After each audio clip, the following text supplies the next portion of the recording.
Look at you. Martin's voice cut through the noise of the city square like a blade. Still struggling. Still small. Eleanor kept her eyes down. Around them, phones rose like flowers turning toward sunlight. Recording. Always recording. You know what the best decision of my life was? Martin stepped closer, his expensive shoes clicking against the pavement. Leaving you. A woman in the crowd whispered to her friend. A teenager adjusted his phone angle for a better shot. Eleanor said nothing. Everything I have, this suit, this life, this success, it all started the moment you walked out of my life. He laughed, and the sound was cruel in a way Eleanor remembered from their final days together. You almost ruined me, Ellie. Almost dragged me down to your level. She turned away. That's right. Walk away. It's what you're good at.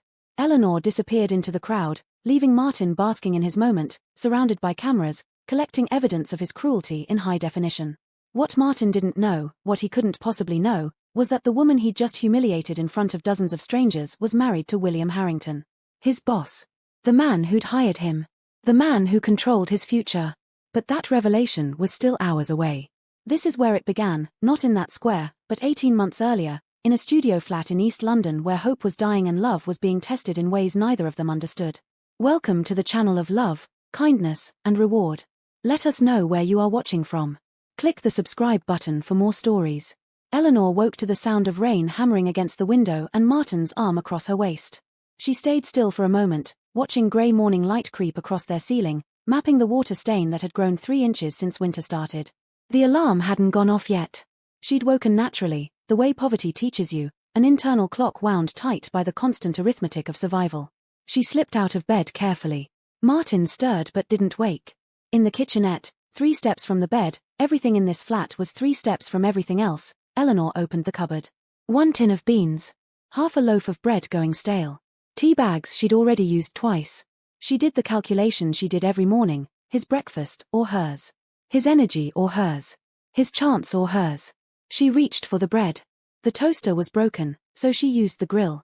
While the bread cooked, she filled the kettle, not all the way, just enough for his tea. Electricity was metered, and they'd already fed it their last £5 coin yesterday. You're up early. She turned. Martin stood in the bathroom doorway, shirtless, his hair sticking up in ways that would have been charming 3 years ago. Now it just looked tired. Couldn't sleep. She smiled, the smile that cost her nothing and gave him everything. Made you breakfast. He crossed to the table and sat down. 2 pieces of toast. Scraping of butter. The last spoonful of jam. Where's yours? I ate already. The lie came smooth as silk. She'd had practice. Martin picked up the toast and bit in. Eleanor watched him chew and felt something like hunger satisfied in her chest. Strange alchemy, turning emptiness into fullness by feeding someone else.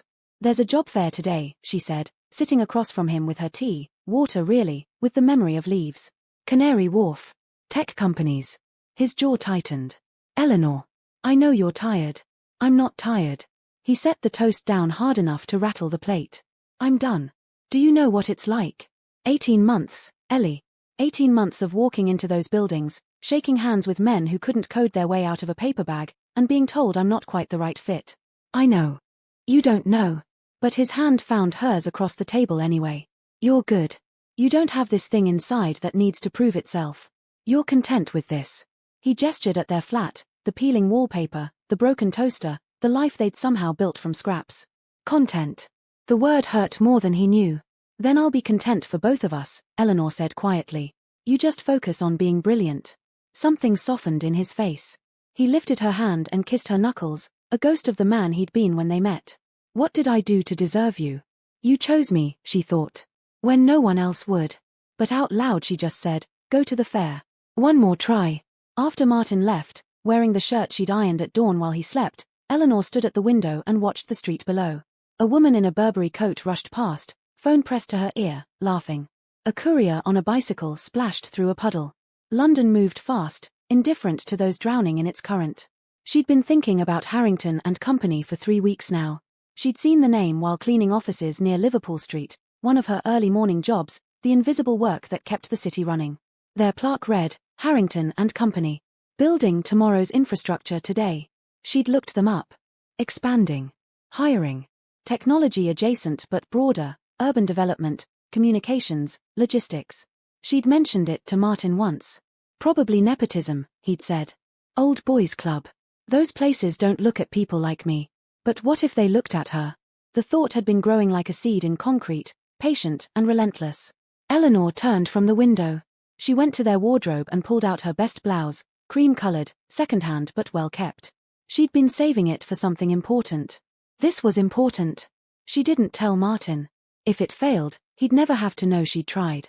If it succeeded, everything would change. The building was all glass and steel and marble, designed to make you feel small. Eleanor stood in the lobby feeling exactly as intended. A security guard looked up from his desk. His eyes took her in, the modest blouse, the worn shoes, the way she held her bag like a shield, and his expression shifted into professional politeness edged with suspicion. "Can I help you? I need to speak with someone about employment opportunities. Do you have an appointment?" "No, but..." "Then you'll need to submit an application online." He was already looking back at his computer screen. "Please." Eleanor stepped closer to the desk. "I'm not here for myself. I'm here for my husband." The guard paused. He's qualified, overqualified actually, but he's been struggling to get his foot in the door. "And I thought if I could just speak with someone, explain what he can do." Her voice cracked. She hadn't meant for it to, but exhaustion has its own language. "I know this isn't how things are done. I know I don't belong here. But he deserves one chance. Just one." The guard's face softened slightly. I understand, but I can't just." "What's happening here?" The voice came from behind her, calm, authoritative, curious. Eleanor turned. A man in his late 40s stood there, briefcase in hand, suit that probably cost more than 3 months of her rent. He had the kind of face that suggested he'd spent his life making decisions that mattered. "Mr. Harrington." The guard straightened immediately. This woman was just asking for help, it seems. William Harrington's eyes settled on Eleanor. "What's your name?" "Eleanor Brooks." "And you're here about your husband?" He glanced at the guard, then back at her. "Come with me, Mrs. Brooks." "Sir, That wasn't a request." He walked toward the elevators. Eleanor hesitated only a moment before following. The elevator ride was silent. Eleanor kept her eyes on the floor numbers as they climbed. 15. His office was on 15. The doors opened onto a corridor of glass walls and muted conversations. William led her to a corner office overlooking the Thames. The view alone probably cost more than she'd earn in a year. "Sit." He gestured to a leather chair. Eleanor sat, clutching her bag, feeling like an imposter in a space designed for people who'd never had to choose between electricity and food. William sat across from her, leaning back in his chair. "Tell me about your husband." "His name is Martin Cole. He's been in technology for 3 years, programming, systems architecture, database management. He has certifications in..." "I don't care about his certifications." William's voice was gentle but firm. "I want to know why you're here instead of him." Eleanor blinked. "Because he's been rejected so many times. The confidence is gone. He needed someone to believe in him enough to beg on his behalf." The word stung. Eleanor's cheeks burned. "Yes. When did you last eat a proper meal, Mrs. Brooks?" The question caught her off guard. That's not relevant." "It's completely relevant." William leaned forward. "You're here begging for your husband's chance while you look like you've been giving him yours for months. Maybe years." Eleanor looked down at her hands.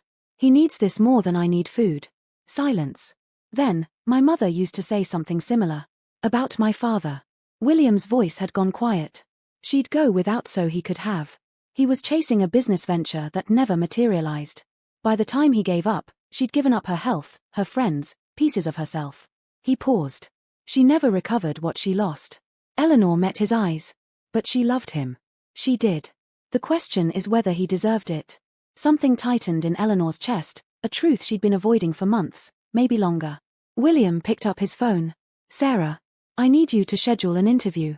Thursday at 10. He glanced at Eleanor. "Name's Martin Cole.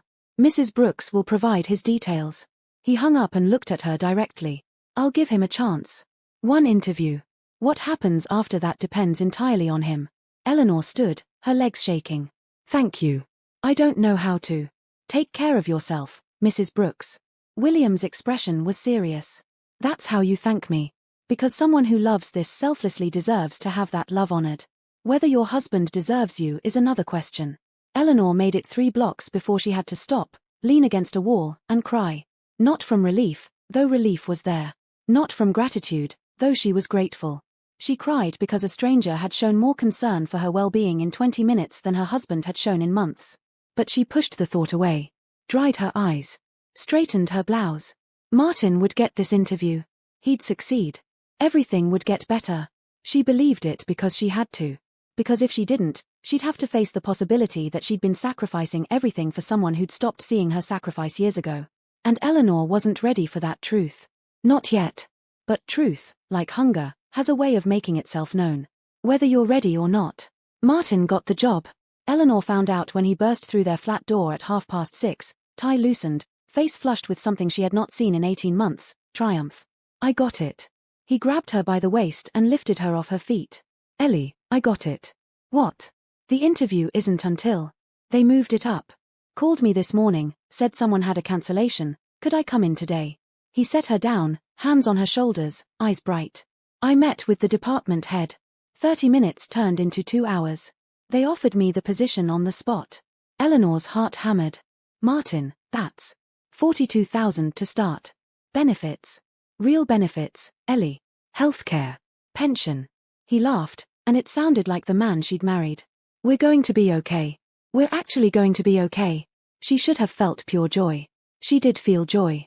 But underneath it, something else stirred, a question she immediately suppressed. Had he asked how the interview came about? Had he wondered why Harrington and Co. suddenly had an opening? Had he questioned his luck? No. Because Martin believed he deserved this. Had always deserved it. And maybe he did. Eleanor pushed her doubts down deep and smiled. I'm so proud of you. That night, they ate takeaway curry, actual curry, hot and fragrant, from the place 2 streets over they'd walked past hungry for months. Martin talked non-stop about the office, the team, the projects they were developing. His eyes shone. Eleanor listened and nodded and felt something she couldn't name settling in her chest like sediment. She never told him what she'd done. Never mentioned that morning in the lobby, the office overlooking the Thames, William Harrington's quiet concern. Some gifts, she decided, were meant to remain invisible. 3 weeks into the job, Martin came home late. Not terribly late, 8:30 instead of 6, but late enough that the dinner Eleanor had made was cold. Sorry. He kissed her cheek, distracted. Got caught up in a project meeting. This place moves fast, Ellie. You have to move faster.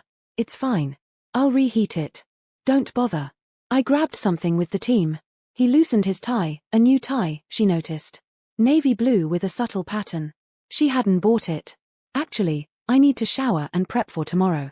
Big presentation. He disappeared into the bathroom before she could respond. Eleanor looked at the plate she'd prepared. Chicken breast, the expensive kind, from her cleaning wages. Roasted vegetables. A meal that had taken planning, budgeting, care. She covered it with cling film and put it in the fridge. Small thing. Barely worth noting. But small things have a way of accumulating. 2 months in, Martin bought a new suit.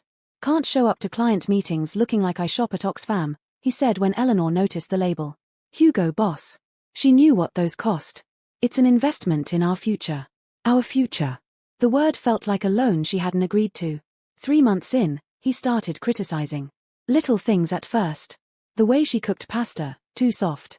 The way she folded his shirts, wrong technique. The TV shows she watched while he worked late, mindless rubbish. I'm not trying to be mean, he'd say when she went quiet. I'm trying to help you improve. You want to improve, don't you? Eleanor would nod because disagreeing felt like risking everything they'd built. Except she was starting to realize she was the only one who'd built it. 4 months in, Sophie appeared. Sophie, Eleanor's best friend since university. Bright, sharp, ambitious Sophie who'd landed a position in Harrington and Company's marketing division. Small world, she'd said when she first came round for dinner. You're Martin and my new job. Eleanor had been happy. 2 people she loved, working at the same company. She'd imagined lunches together, inside jokes, a social life that had been dormant for years. She didn't notice how Martin's eyes followed Sophie across the room. Didn't catch the extra attention he paid to his appearance on mornings Sophie mentioned meeting for coffee. Love, Eleanor was learning, could make you blind to the very things you should see clearest. 5 months in, Martin stopped touching her. No more casual kisses in the kitchen. No more hand holding on the sofa. No more reaching for her in the night. I'm tired, he'd say. Big project. Stressful week. You understand. She understood. She understood that success had filled the spaces she used to occupy. That ambition, once fed, grows hungry for more than just career advancement. But understanding and accepting are different countries, and Eleanor wasn't ready to cross that border. 6 months in, everything shattered. Eleanor came home early from her cleaning job. The supervisor had sent her home, said she looked ill, needed rest. She'd protested, but the woman had insisted. She climbed the stairs to their flat quietly. Martin's car was outside, which was odd. He usually worked until 7, 8, sometimes 9. She put her key in the lock, opened the door, and heard laughter from their bedroom. 2 voices. One Martin's. One decidedly not. Eleanor stood in the doorway of her own home, unable to move, as the sounds continued. The laughter. The intimate murmurs. The rustle of sheets she'd washed just yesterday. She should have burst in. Should have screamed. Should have demanded explanations. Instead, she backed out. Closed the door silently. Walked back down the stairs and sat on the curb outside their building while her world ended in complete silence. 20 minutes later, Sophie emerged. She saw Eleanor immediately. Froze. Ellie. Eleanor looked up at her best friend. Former best friend. The woman wearing her perfume, her satisfied smile, her stolen happiness. How long? Sophie's face flickered between guilt and defiance. Defiance won. 2 months. And before you make me the villain, maybe ask yourself why he came looking elsewhere. The words hit like a slap. What? You're sweet, Ellie. You're nice. But Martin needs someone who challenges him. Someone at his level. Sophie adjusted her bag, expensive, leather, probably bought with a salary Eleanor would never see. He was drowning with you. I helped him breathe. She walked away, heels clicking against pavement. Eleanor sat on that curb until the sun set and Martin finally emerged, his face a careful mask of false surprise. Ellie, what are you doing out here? She looked up at him. This man she'd starved for, begged for, loved with every particle of her being. I know, she said simply. Something crossed his face, not shame, not regret. Irritation, maybe. Inconvenience at being caught. Look, it just happened. I want you to be happy, Martin. Eleanor stood. Her legs shook but held. If Sophie makes you happy, then I won't stand in the way. She expected relief. Maybe even gratitude. Instead, he laughed. Short, sharp, bitter. You think this is about Sophie? This is about me finally seeing clearly. You held me back, Ellie. All that martyrdom, all that sacrifice, you made me feel guilty for wanting more. For being more. I never. You did. Every time you went without so I could have. Every time you looked at me like I was some charity case you were rescuing. His voice rose. I don't need rescuing anymore. I needed a partner. An equal. And you were never going to be that. The words should have destroyed her. And they did, partly. But they also clarified something. This man, this ungrateful, cruel man, was not the person she'd married. Or maybe he'd always been this person, and success had simply given him permission to show it. I'll pack my things, Eleanor said quietly. Sophie's moving in this weekend. So yeah, that would be good. He went inside. Left her standing on the street where she'd sat and bled while he'd been inside with her best friend. Eleanor looked up at their flat, the window with the curtain she'd mended, the door she'd painted last spring to cover the water damage, the life she'd built from nothing. And she walked away from it. No screaming. No begging. No final desperate plea. She simply left. Because sometimes the most powerful thing you can do is refuse to fight for someone who never fought for you. Eleanor had no money. No family in London.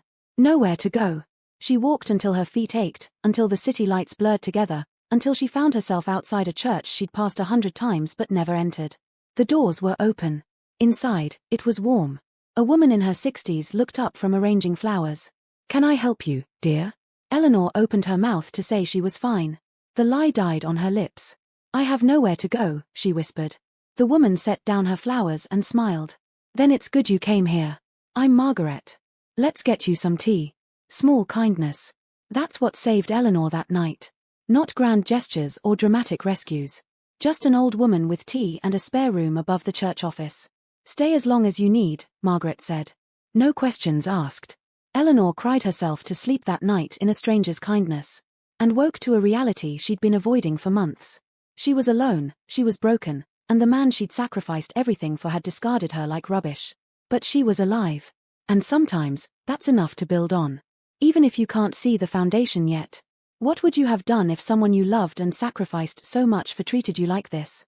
Let us know in the comment section. The story is just about to unfold. Eleanor had been living in Margaret's spare room for 4 months when she ran out of options. The cleaning jobs had dried up. The cafe had closed, the owner could not afford the rent increase. Her last £7 had gone to buying Margaret groceries because the old woman had been too kind to ask for rent but too poor to pretend she did not need help. Now Eleanor had nothing. Not metaphorically nothing. Actually nothing. She stood outside a coffee shop in Canary Wharf at 9:30 on a Wednesday evening, watching through the window as staff packed up leftover pastries. Her stomach cramped. She had not eaten since yesterday morning, a slice of toast Margaret had insisted she take. The door opened. A young woman in an apron emerged with a bag. "Excuse me," Eleanor's voice came out smaller than intended. Are those being thrown away?" The woman looked at her. Really looked. Saw the worn coat, the hollow cheeks, the desperation poorly disguised as politeness. "Wait here." She disappeared inside. Returned 2 minutes later with a larger bag. "Sandwiches too. And there's soup, but I don't have a container. This is more than enough. Thank you. God, thank you." The woman smiled sadly. "Stay warm, yeah?" Eleanor took the bag and walked to a bench near the water. The Thames glittered with reflected lights, the city dressed up and indifferent to those drowning in it. She opened the bag. 3 sandwiches. 4 pastries. A bottle of water. Wealth beyond measure. She ate half a sandwich slowly, forcing herself not to devour it. Save the rest. Make it last. "Mrs. Brooks." Eleanor's head snapped up. William Harrington stood 3 feet away, briefcase in hand, expensive coat, his expression shifting from surprise to concern to something darker. "Mr. Harrington." She stood automatically, nearly dropping the bag. "I'm sorry, I was just sitting on a bench." His eyes moved from her face to the bag of food to her threadbare coat. "In December. At night. Eating charity sandwiches." Heat flooded her cheeks. "I was hungry. I'm not. This isn't. Where's your husband?" The question landed like a punch. We're not," Eleanor's voice cracked. "We're divorced." William's expression hardened. "When?" 4 months ago. 4 months. He said it quietly, but something dangerous moved beneath the calm. "Your husband, the man you begged me to hire, has been working for me for what, 7 months now? 8. 8 months. He's been promoted twice. Makes 60,000 a year. Lives in a nice flat in Hackney with his girlfriend." William stepped closer. "And you're here, begging for leftover food." Eleanor looked away. "It's not his fault." "Not his fault." William's voice rose slightly. A woman walking past glanced over. He controlled himself and lowered his voice. "You gave him that opportunity. You came to my building and humiliated yourself to get him that chance. And now he's living well while you starve. Please." Eleanor's hands shook. "Don't do anything to his job. Please. He worked hard for that position. You worked hard for that position. Mr. Harrington. When did you last have a proper meal?" He cut her off. "And don't lie to me." Eleanor swallowed. "Yesterday morning." His jaw clenched. "Come with me." "What?" "There's a restaurant 2 blocks from here. You're going to eat." "I can't." "That wasn't a request, Mrs. Brooks." He started walking. After a moment, Eleanor followed, clutching her bag of sandwiches like a lifeline. The restaurant was the kind of place Eleanor hadn't entered in years. Soft lighting. White tablecloths. Prices that were not listed because if you had to ask, you could not afford it. The host saw William and immediately smiled. "Mr. Harrington. Your usual table, please." They were seated in a quiet corner. William ordered without looking at the menu. "She'll have the soup to start, then the chicken, and whatever dessert you recommend. And tea. Hot." The waiter nodded and disappeared. Eleanor sat frozen. "Mr. Harrington, I can't afford. I'm paying." "Obviously." He leaned back, studying her. "Tell me what happened." "It doesn't matter." "It matters to me." Something in his tone made resistance feel futile. Eleanor looked down at her hands, raw and red from cleaning chemicals she could no longer afford gloves for. He got the job. He was happy. For a while. She took a breath. Then he changed. Or maybe he was always that way and success just gave him permission to show it. He started working late. Criticizing me. Making me feel small. Go on.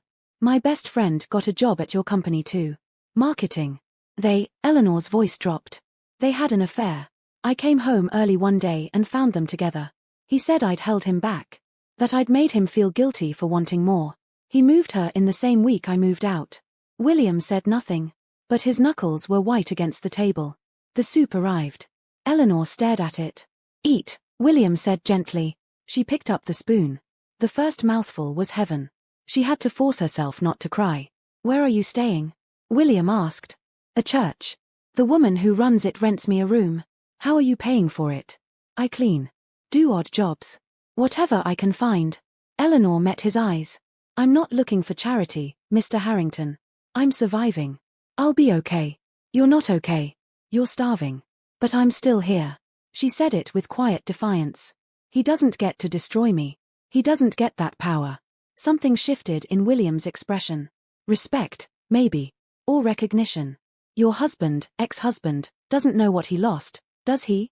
Eleanor didn't answer. The chicken arrived. She ate slowly, savoring every bite, trying not to feel ashamed of her hunger. I could fire him, William said quietly. One phone call. He'd be gone by morning. No, Eleanor's response was immediate. Please don't. Whatever he did to me, he still earned that position. He's good at his job. And I don't. I don't want revenge. I just want to move forward. William stared at her like she'd spoken a foreign language. He destroyed you. He tried to. But I'm still here, aren't I? Eleanor smiled, and it was small but real. Revenge doesn't heal anything. It just makes the wound deeper. You're remarkable. The words came out before William could stop them. I've met a lot of people in my life, Mrs. Brooks. Powerful people. Wealthy people. Successful people. And I have never met anyone with a fraction of your grace. Eleanor's cheeks flushed. You don't know me. Then let me. He leaned forward. I want to help you. Not as charity. As something I need to do. Because leaving you to struggle while knowing your story would make me complicit in the injustice. I don't need. You do need. And there's no shame in that. His voice was firm but kind. Let me help. Please. Eleanor looked at this man, this powerful, successful man who had somehow seen her when the whole world looked through her. Why? She whispered. Why do you care? William was quiet for a long moment. My mother was like you. Gave everything to my father. He squandered it. When he died, she had nothing. I was 17. I watched her fade because she'd spent her whole life being selfless and no one had been selfless back. He met Eleanor's eyes. I swore I'd never ignore that kind of goodness again. And then you walked into my lobby 8 months ago and I saw her. I saw someone who loved more than they protected themselves. Tears pricked Eleanor's eyes. I don't know what to say. Say you'll let me help. There's a position opening in my company. Administrative work. Nothing glamorous, but it's steady. Proper salary. Benefits. He paused. Different department from your ex-husband. You'd never have to see him. Eleanor's throat tightened. Mr. Harrington. William. Please. William. The name felt strange on her tongue. I can't accept this without earning it. Then earn it. Show up. Work hard. Be the person I saw 8 months ago. He smiled slightly. Something tells me that won't be difficult. Eleanor sat in that restaurant, full for the first time in months, across from a man who saw her worth when she'd forgotten it herself. And she made a choice. Not for rescue. Not for revenge. But for the chance to remember who she was before she became someone's footnote. Okay, she said quietly. Okay. I'll try. William smiled, a real smile, warm and genuine. That's all anyone can ask. Neither of them knew it yet, but this was the moment everything changed. Not dramatically. Not obviously. But deeply. In the way kindness always changes things when it meets kindness. In the way respect builds foundation for something stronger. In the way two broken people can sometimes help each other heal. The waiter brought dessert. Eleanor ate it slowly, and for the first time in 4 months, she felt something other than survival. She felt hope. If you're still watching, subscribe to the channel and let us know where you are watching from.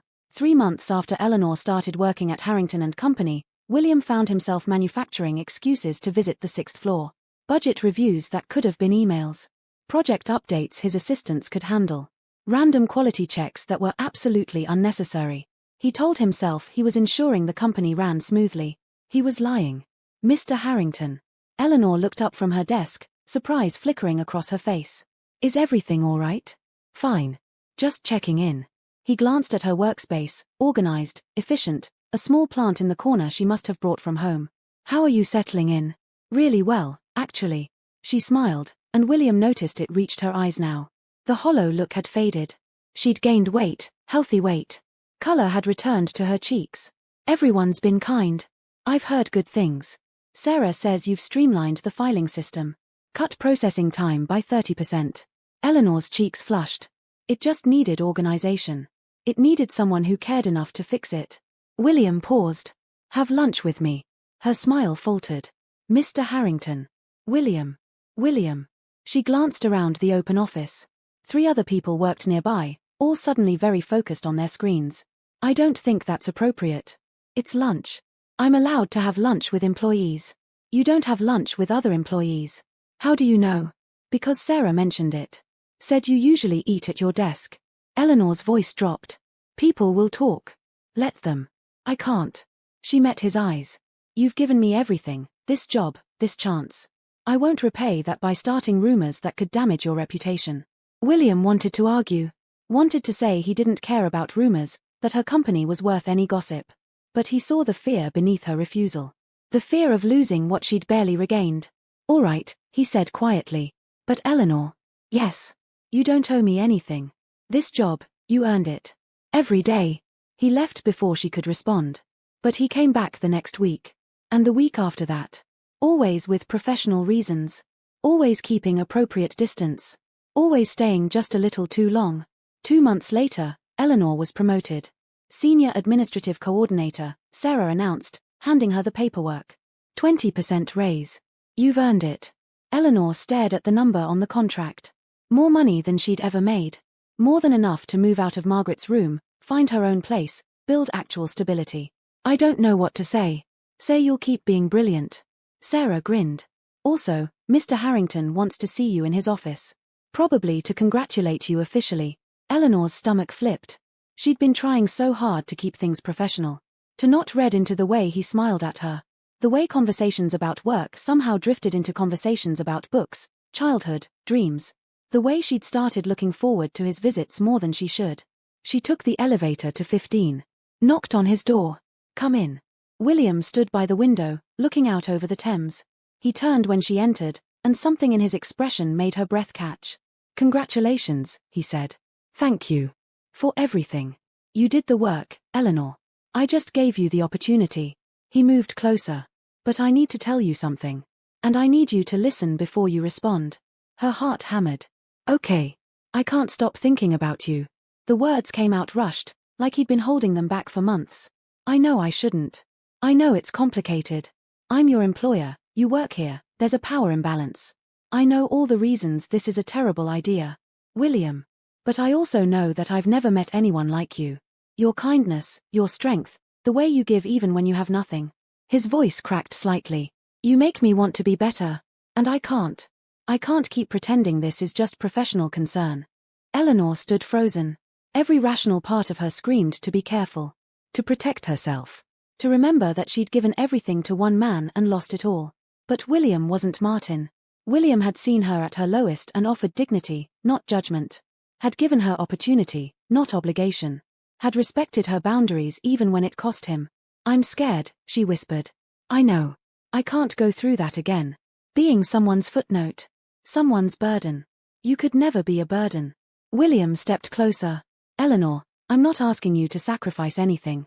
I'm asking to be part of your life. As a partner. As an equal. We barely know each other. I know you give your lunch to the homeless woman outside the building twice a week.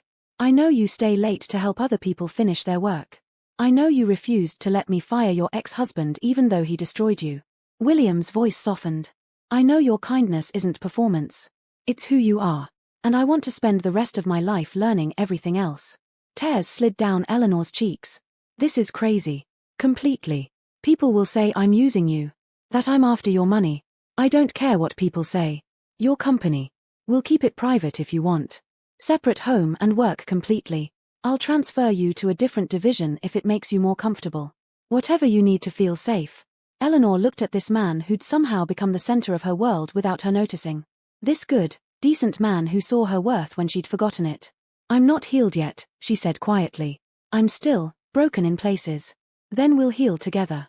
William reached out, gently wiped a tear from her cheek. Marry me, Eleanor. She laughed, shocked, teary, slightly hysterical. That's insane. We haven't even dated. I don't need to date you to know you're exactly who I want to build a life with. His hand cupped her face. But if you need time, I'll wait. A year. 5 years. However long it takes for you to trust this. Trust me. Eleanor closed her eyes, felt his warmth, his steadiness, his absolute certainty, and made a choice. Not from desperation this time. Not from sacrifice. From hope. Ask me again in 3 months, she whispered. If you still feel the same way. William smiled.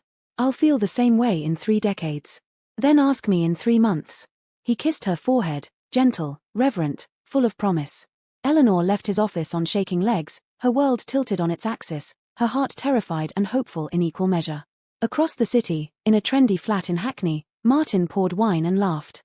To 6 months, Sophie raised her glass. The best 6 months of my life. Martin clinked his glass against hers, pulled her close. Better than your friendship with Eleanor? God, so much better.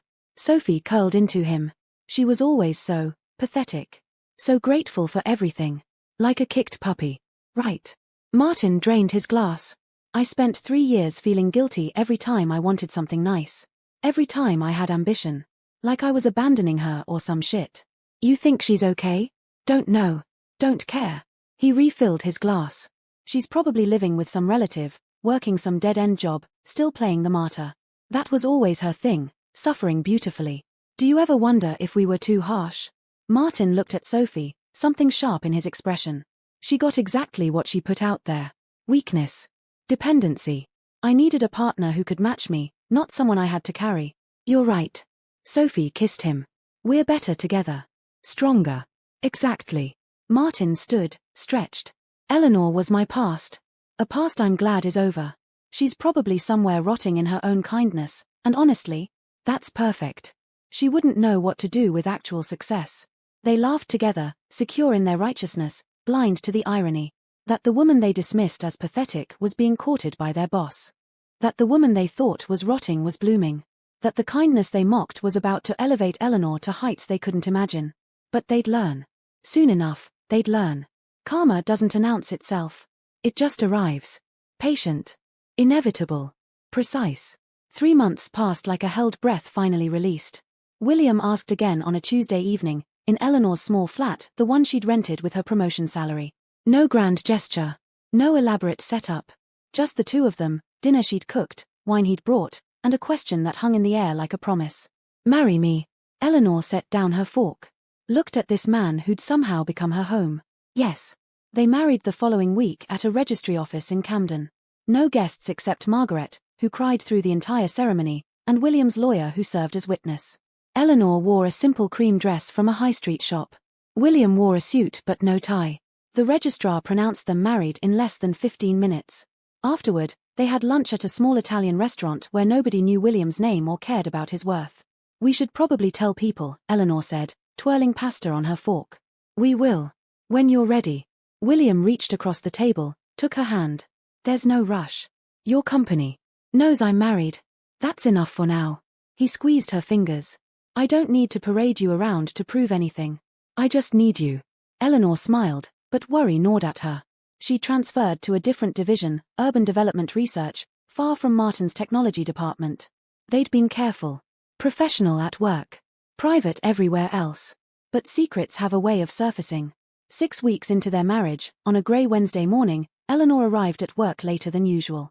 She'd had a dentist appointment, the first in 3 years, something she could finally afford. She walked toward the main entrance of Harrington and Company, bag over her shoulder, mind already on the project proposal due by noon. She didn't see them until it was too late. Eleanor. That voice. The one that still sometimes haunted her dreams. She turned. Martin stood by the entrance with Sophie, both dressed in expensive business wear, both looking at her with identical expressions of shock. What are you doing here? Martin's surprise quickly shifted to something uglier. Suspicion. Contempt. I work here. Eleanor kept her voice steady. You work here? Sophie laughed. Doing what? Cleaning toilets. I'm in urban development research. Martin's eyes narrowed. How did you get that job? I applied. I interviewed. I was hired. Eleanor moved toward the entrance. Excuse me. Wait. Martin stepped into her path. You're here because of me, aren't you? You heard I worked here and thought you'd, what? Try to get close. Make me feel guilty? I didn't even know you still worked here. Bullshit. His voice rose. People walking past slowed down, sensing drama. You're pathetic, Ellie. Following me to my workplace? What's next? Showing up at my flat? Martin, I'm not. You couldn't survive without me, could you? He was on a roll now, fed by Sophie's presence, by the small crowd gathering, by the phones rising to capture the moment. Look at you. Cheap clothes. Probably living in some bedsit. While I'm thriving. While we're thriving. Sophie linked her arm through Martin's, a united front. It's actually sad. We've moved on, Eleanor. You should too. Eleanor's face burned. I have moved on. To what? This. Martin gestured at the building. You're probably making, what, 25,000? Living paycheck to paycheck? While I just got promoted to senior developer. 75,000, full benefits, company car. I'm happy for you. Eleanor tried again to move past. Martin blocked her. Are you though? Or are you here hoping I'll feel sorry for you? Take you back? I don't want you back. Right. Because you have so many options. His laugh was cruel. People were definitely recording now. Eleanor could see phones, could see the red recording lights. You know what your problem always was. You thought suffering made you noble. That being a martyr made you special. But it just made you weak. Martin, stop. No. You need to hear this. He stepped closer. You dragged me down for 3 years. Made me feel guilty for wanting more. For being ambitious. Leaving you was the best decision of my life. Everything I have now, this job, this success, this life, it all started when you finally left. Sophie nodded along. We're not trying to be cruel, Eleanor. We're trying to help you see reality. You need to move on. Stop following Martin around like some abandoned puppy. I wasn't following. Then what are you doing here? Martin's voice dripped with disdain. At my company? Coincidence? I don't think so. Eleanor felt something crack inside her. Not from his words, those had lost their power months ago. But from the humiliation.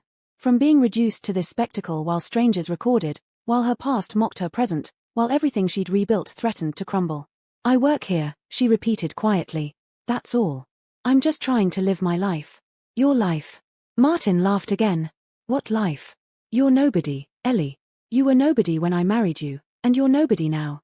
The only significant thing about you was being my wife. And now you're not even that. The crowd had grown. Whispers rippled through it. Security was moving closer but not intervening yet, uncertain about the situation, about who these people were. Eleanor felt tears press behind her eyes. She refused to let them fall. Refused to give Martin that satisfaction. I need to get to work, she said. Running away again. Classic. Martin turned to Sophie. She's good at that. Running. Giving up. Playing victim. Martin. Sophie's voice held a warning note. Maybe that's enough. No. She needs to understand. He looked back at Eleanor. You will never be anything more than you are right now. You will never succeed. Never rise above. Because you don't have what it takes. You're content being small. Being nothing. And that's fine. Just stop showing up in my world pretending you belong.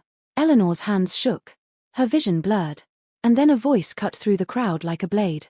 What exactly is happening here? Everyone turned. William Harrington stood 10 feet away, his expression carved from ice. His eyes moved from Martin to Sophie to Eleanor, taking in her tears, her shaking hands, the phones recording, the crowd watching. Mr. Harrington.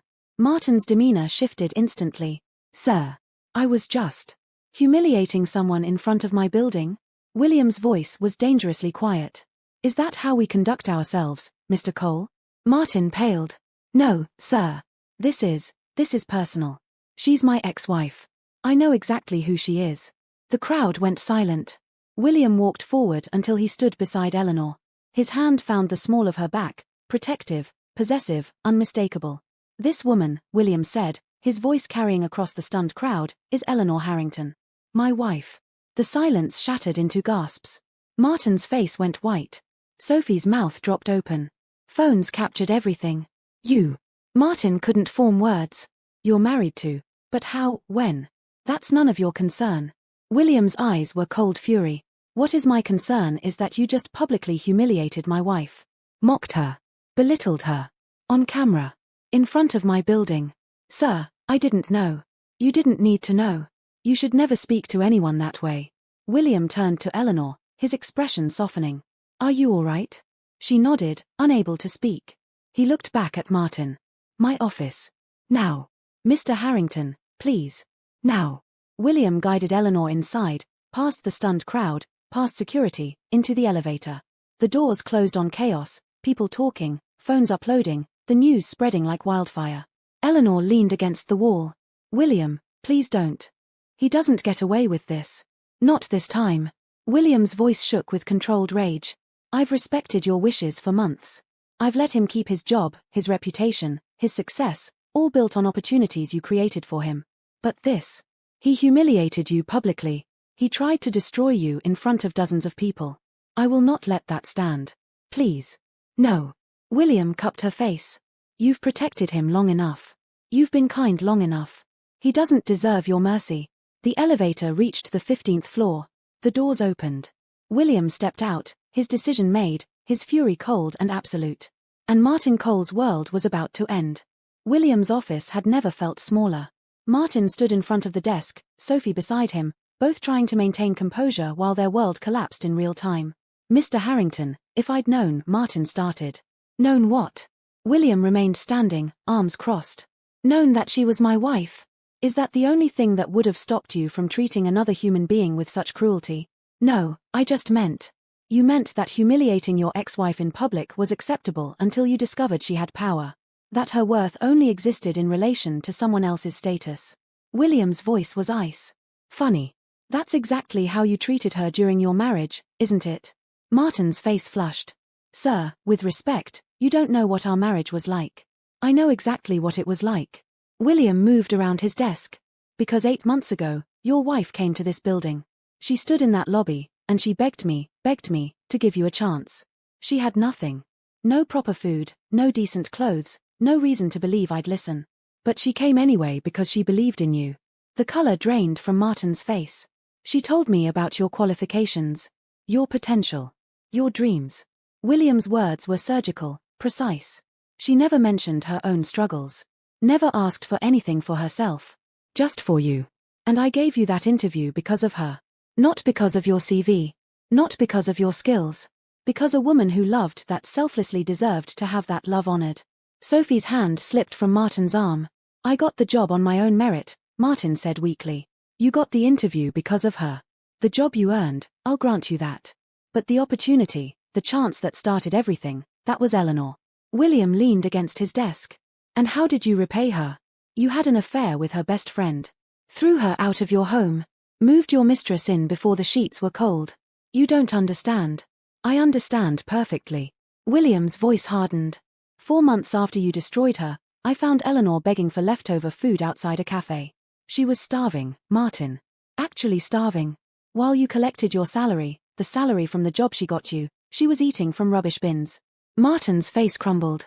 I didn't know. You didn't care to know. And when I offered to fire you, to give her some justice, do you know what she said? William stepped closer. She begged me not to. Said you'd earned your position. That she didn't want revenge. That hurting you wouldn't heal her. Sophie made a small sound. Martin stood silent, devastated. For 6 months, she's worked here. Earned her own promotions, built her own life. And she never told anyone about you. Never sought revenge. Never tried to damage your reputation despite having every reason to. William's eyes burned. She chose peace. She chose dignity. She chose to move forward without dragging you down. I didn't, Martin's voice cracked. I didn't know she worked here. I swear. It doesn't matter if you knew. What matters is that the moment you saw her, you decided to humiliate her. To mock her struggles. To reduce her to nothing in front of strangers with cameras. William's voice rose. You called her weak. Called her pathetic. Said leaving her was the best decision of your life. While standing in the building where she got you hired. The room fell silent except for Sophie's quiet crying. Martin Cole, you're fired. Effective immediately. William's words were final. Sophie Chen, you're fired as well. Both of you will have 30 minutes to collect your belongings before security escorts you out. Your access cards are already deactivated. Mr. Harrington, please, Martin stepped forward. I made a mistake. I was stupid. But I can't lose this job. I have bills, rent, a car payment. You should have thought about that before you publicly humiliated my wife. I'll apologize. I'll make it right. There is no making this right. William moved to his desk and pressed a button. Security to my office. Please, sir. I'm begging you. Martin's voice broke. I'll do anything. I'll take a demotion. A pay cut. Anything. Just don't fire me. Now you're begging. William's expression was cold. Interesting how that works. When you had power, you crushed her. Now that you have none, you beg for mercy. The door opened. 2 security guards entered. Escort Mr. Cole and Ms. Chen to their desks. They have 30 minutes to pack. Then remove them from the building. No. No, please. Martin turned desperate. Eleanor. I need to talk to Eleanor. She'll understand. She's kind, she'll. You don't deserve her kindness. You never did. The guards moved forward. Martin pulled away from them, frantic. I made her who she is. His desperation turned ugly. Without me, she'd still be nobody. She seduced you, didn't she? Played the victim, made you feel sorry for her. William's control snapped. He closed the distance between them in 2 strides. My wife is worth 100 of you. 1,000. His voice was quiet, lethal. She has more integrity in her smallest gesture than you have in your entire existence. And the fact that you still don't understand what you lost tells me everything I need to know about your character.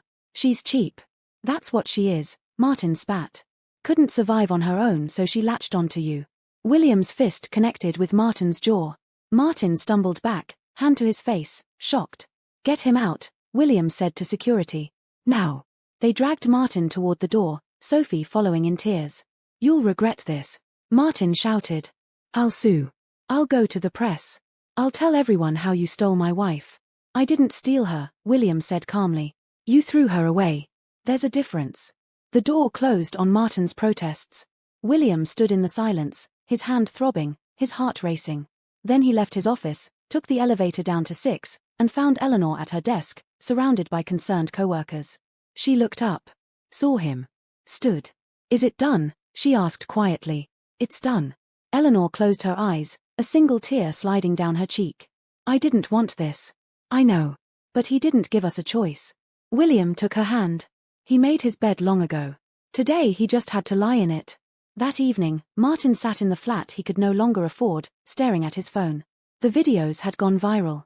Millions of views. The comments were brutal. Imagine humiliating your ex-wife for being nothing when she literally got you your job. The boss's face when he said my wife. Iconic. This man really fumbled the kindest woman alive and his entire career in one conversation. Sophie had left 2 hours earlier, bags packed, her own job gone because of his actions. This is your fault, she'd said at the door. I lost everything because of you. She didn't slam the door. She closed it quietly, which somehow hurt more. Martin tried calling Eleanor.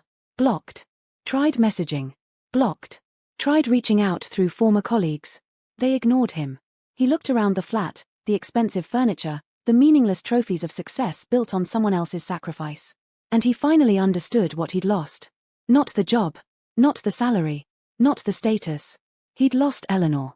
The woman who'd loved him when he had nothing. Who'd starved so he could eat. Who'd begged for his chance while swallowing her pride. The woman who'd become exactly what he'd claimed to want, successful, independent, strong, and he'd destroyed her anyway. Martin put his head in his hands and cried. Not from self-pity, but from the crushing realization that he'd had everything that mattered and traded it for everything that didn't. Eleanor, meanwhile, sat in her home with William, his arms around her, her head on his chest. Do you regret it? She asked quietly. Firing him? No. Do you? Eleanor thought about Martin's face as the truth hit him. About Sophie's tears. About justice served cold and complete. No, she said finally. I tried to protect him. Tried to choose peace. But some people mistake kindness for permission to hurt you again. William kissed her head. You're free now. Completely. And she was. Free from guilt.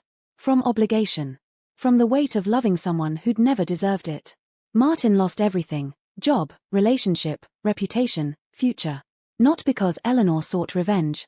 But because karma doesn't need your permission to arrive. It just shows up. Patient. Inevitable. Precise. And it always collects what's owed. If this story moved you, don't forget to like, subscribe, and turn on notifications so you don't miss what happens next. Let us know in the comments where you're watching from, and tell us, do you believe kindness always comes back around? Your support helps us bring more powerful stories like this to life.